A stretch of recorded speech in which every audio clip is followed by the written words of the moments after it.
Welcome back from the break. Programme आप देख रहे हैं हम बराबरी के साथ। नाज़रीन, पाकिस्तान और भारत के दरमियान तिजारत को फ़रोग़ देने के लिए हर हुकूमत ने दावे भी किए और कुछ ना कुछ कोशिशें भी। हमारे साथ इस वक्त इस्लामाबाद स्टूडियोज़ में मौजूद हैं साबिक़ सेक्रेटरी तिजारत तस्लीम नूरानी साहब, जिनसे हम बात करेंगे कि जो टॉक्स हुई हैं पाकिस्तान और भारत के दरमियान, जो ट्रेड सेक्रेटरीज़ की, उसको वो किस तरह से देख रहे हैं। तस्लीम नूरानी साहब, सबसे पहले तो आपसे ये हम जानना चाहेंगे कि जो ट्रेड टॉक्स हुई हैं, जो डिक्लेरेशन आया है, स्टार्ट आप जब सेक्रेटरी तिजारत थे 2004-2005 के अंदर जो कॉम्पोजिट डायलॉग हुए थे, उस वक्त भी बातचीत हुई थी। 4 साल बाद अब दोबारा ये टॉक्स हुए, 5th राउंड हुआ है और कहा गया है कि बड़ा ये प्रोडक्टिव राउंड है। आप इसको किस तरह से देख रहे हैं?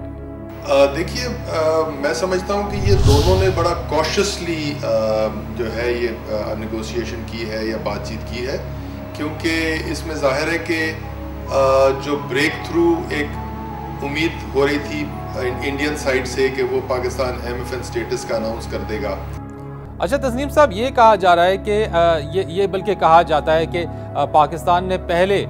भारत को जब 2004-2005 में जब कॉम्पोजिट डायलॉग शुरू हुए तो उस वक्त भी भारत ने मुतालबा किया था MFN स्टेटस देने को, तो उस वक्त पाकिस्तान ने जो है वो कश्मीर के इशू के साथ MFN के स्टेटस को एसोसिएट कर दिया था। देखिए, उस वक्त भी हम यही उनसे आर्ग्यू करते थे कि MFN स्टेटस पाकिस्तान ने नहीं दिया हुआ, उसके बावजूद इंडिया की एक्सपोर्ट पाकिस्तान में धड़ाधड़ बढ़ रही है और पाकिस्तान की एक्सपोर्ट इंडिया को नहीं बढ़ रही। तो इसकी वजह हमने उनको तब भी यही बताई थी कि MFN स्टेटस का मकसद असल में तो ट्रेड को फ़रोग़ देना है, और अगर ट्रेड को फ़रोग़ सिर्फ इंडिया के हक़ में हो तो वो तो फिर ज़ाहिर है हम कैसे नेगोशिएटर होंगे अगर हम इसको एक्सेप्ट कर लें। और उसकी मेन वजह ये थी कि इंडिया ने एक बहुत ही पेचीदा सिस्टम अपना रवा किया हुआ है उनके यहाँ मुल्क में कि कोई चीज़ भी एक्सपोर्ट नहीं हो सकती जब तक उनके ब्यूरोक्रेसी या जब तक उनकी चेंबर्स जो है वो उसको से एग्री ना करें। आप जिस वक्त ट्रेड सेक्रेटरी थे, जब बातचीत शुरू हुई थी 2004-2005 में कॉम्पोजिट डायलॉग शुरू हुए थे भारत के साथ, उस वक्त मस्बत पेशरफ्त थी या आप अब समझते हैं कि अब मस्बत पेशरफ्त हो रही है? देखिए, उसकी वजह ये होगी कि ओवर टाइम, मतलब उस वक्त तो ये बिल्कुल हमारे जहन में था कि भाई इसको जो है ना ओवरऑल रिलेशनशिप की बेसिस पे होगा, क्योंकि ये एक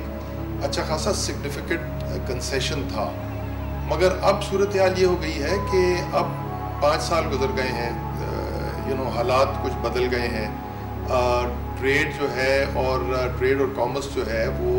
इम्पॉर्टेंट हो गई है। मुशर्रफ गवर्नमेंट का एक ख़ास स्टैंस था, जरदारी गवर्नमेंट का कश्मीर पे एक ख़ास स्टैंस है, इन रिलेशनशिप विद इंडिया में एक ख़ास स्टैंस है। तो आप उस तब्दीली, जो जहनी तब्दीली है बायलैटरल रिलेशनशिप में, उसको भी आप मद्देनज़र रखें। अच्छा तस्लीम नूरानी साहब, एक बात ये बताइएगा कि ये जो टॉक्स हुई है इसके अंदर जो पाकिस्तान, जो यूरोपीय यूनियन ने जो रियायतें दी थी पाकिस्तान को और भारत ने उनको जो अपोज किया था, उसके बारे में कोई बातचीत नहीं हुई, तो आप क्या समझते हैं कि क्या वजूहात हो सकती हैं? क्या ये डिस्कस ही नहीं की गई इसके अंदर? लगता ऐसे ही है, क्योंकि जो स्टेटमेंट मैंने पढ़ी है कॉमर्स सेक्रेटरी साहब की, उन्होंने यही कहा है कि जी वो ताल्लुकात जो मतलब जो कुछ भी रूटीन में होगा इंडिया और यूरोपियन यूनियन के दरमियान ये मामला है, वो जैसे फैसला करेंगे वैसा होगा। बिल्कुल तस्लीम साहब, यही मैं जानना चाह रहा हूँ, क्योंकि अब तो पाकिस्तान ने भारत की जो MFN का स्टेटस है उसको नॉन टैरिफ बैरियर के साथ एसोसिएट कर दिया है कि पहले भारत नॉन टैरिफ बैरियर्स को रिमूव करे, उसके बाद पाकिस्तान को कोई इसमें परेशानी नहीं है, बल्कि पाकिस्तान चाहता है कि अगर भारत नॉन टैरिफ बैरियर्स को रिमूव कर दे देन पाकिस्तान MFN का स्टेटस भारत को दे देगा। देखिए, वो तो है, वो तो जाहिर है कि जो ओवरऑल चीज़ थी तो उसमें यही था कि जब किसी चीज़ पे मुस्बत पेशरफ्त हो नहीं रही, इंडिया जो है वो किसी भी बात पे राज़ी नहीं हो रहा पाकिस्तान के साथ बैठ के बात करने के लिए या कोई चीज़ मुस्बत आगे ले जाने के लिए, तो एक पाकिस्तान से एक्सपेक्ट करना कि वो चीज़ जो ऑलरेडी नहीं हुई हुई वो उसको जो है वो आगे बढ़ाए। उस वक्त इंडिया जो है वो इतना इंसिस्ट भी नहीं कर रहा था, उनको पता था, यानी वो या तो उनके जहन में दिल में जो बात थी वो थी कि वो इतना ज़्यादा उन्होंने इतना इशू नहीं बनाया हुआ था, उन्होंने यानी WTO के लेवल पे भी उसको कभी रेज़ नहीं किया फॉर्मली। बट जाहिर है कि जो भी चीज़ है ये ट्रेड और कॉमर्स जो है, इंडिया हालांकि कहता रहता है कि इसको बिल्कुल अलग कर देना चाहिए पाकिस्तान इंडिया के ताल्लुकात से, मगर ये हो नहीं सकता। کیونکہ دیکھیے تجارت جو ہے وہ دوستوں میں ہوتی ہے، تجارت دشمنوں میں نہیں ہوتی۔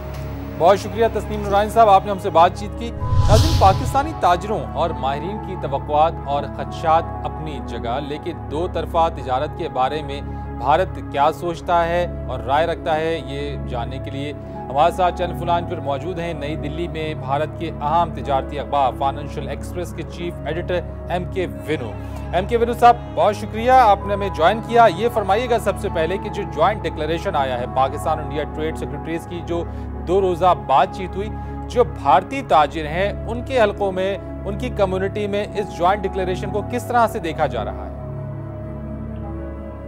دیکھیں، یہاں پہ تو یہ بہت لوگ اس بات سے خوش ہیں کہ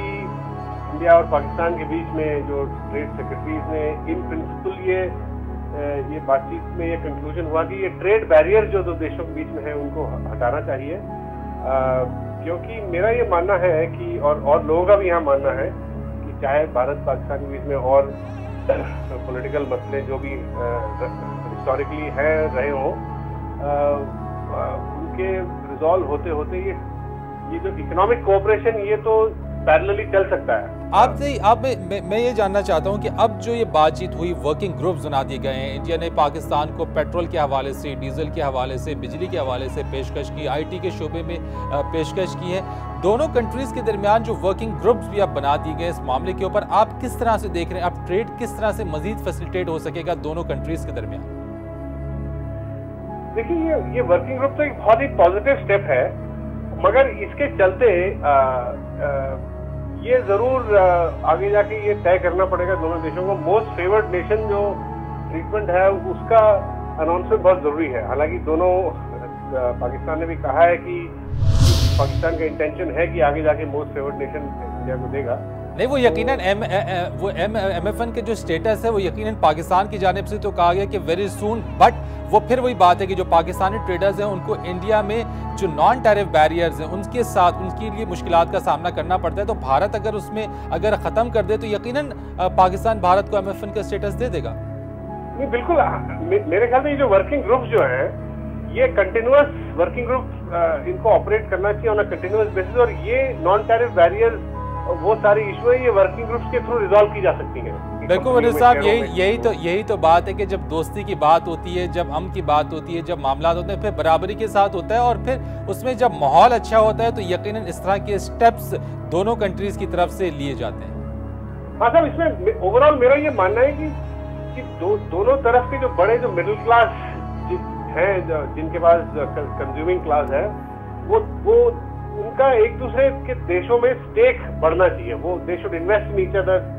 share, they should invest in every thing in each others countries, they should buy from each other countries, تو اس طرح سے سٹیک بڑھے گا۔ ایم کے ونو صاحب، بہت شکریہ، ہمارے ساتھ بات کر رہے تھے بھارتی اخبار فائنینشل ایکسپریس کے چیف ایڈیٹر ایم کے ونو، اور ان کا بھی یہ کہنا تھا کہ بھارت میں بھی جو پاکستان اور بھارت کے ٹریڈ سیکرٹریز کے درمیان بات چیت ہوئی، جو ورکنگ گروپس بنائے گئے ہیں، اس کو کافی پازیٹیو مثبت انداز میں بھارت میں بھی اس کو دیکھا جا رہا ہے۔ وقت ہو گیا ناظرین ایک بریک کا، اور بریک کے بعد آپ سے پھر ملیں گے، ہمارے ساتھ۔